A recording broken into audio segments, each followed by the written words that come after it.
मैं तुम्हें बस ये बता रही हूँ how do you get 180 on 180 in physics, because when I say 180, dude, that is a great deal, because when I say 180, it means every aspect there is to cover with respect to physics you have done that, and you cannot do it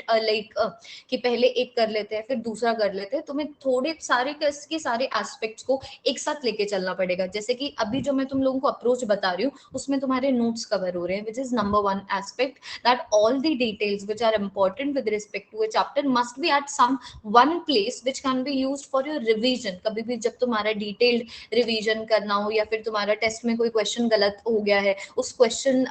गलत होने की वजह से तुम्हें पता लगा है कि एक्चुअली में कौन सा टॉपिक या फिर कौन सा कंसेप्ट तुम्हारा वीक है, तो वापस आना कंसेप्ट के कलेक्शन के ऊपर वो बहुत इंपॉर्टेंट है और वो नोट्स करवा देगा। दूसरा एस्पेक्ट आ जाता है एनसीईआरटी के अंदर जो लिखा हुआ है।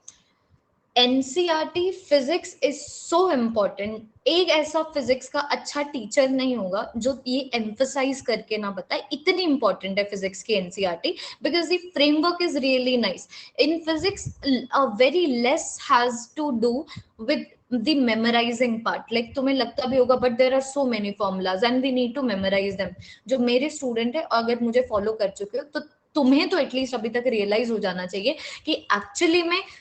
मेमोराइज करने को कितनी कम चीजें हैं, है ना। या there are some formulas which we do not derive and we just simply directly talk about them, but when you have like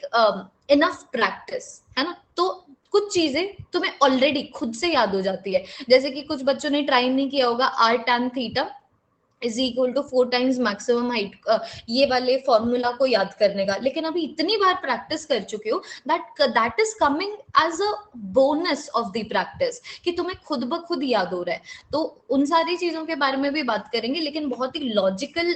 subject है फिजिक्स, तो इसका अप्रोच भी लॉजिकल होना चाहिए। इसके लिए तुम्हें सोचना आना चाहिए, और सोचना तब आएगा जब इजी चीज को थोड़ा सा कॉम्प्लिकेटेड वे में प्रेजेंट होता हुआ देखोगे। जैसे कि learning should be simplified, but once you have learned, to actually test how much you have learned, you need to enter the field of complexity,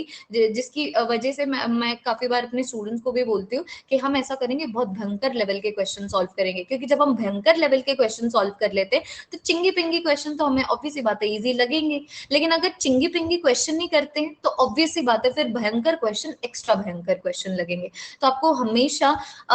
जो जब भी प्रिपरेशन करनी है तुम्हें नीट की प्रिपरेशन करनी है, नीट के अंदर फिजिक्स सेक्शन इजी आ जाए उसकी प्रिपरेशन नहीं करनी है, ठीक है। तो वो होगा जब तुम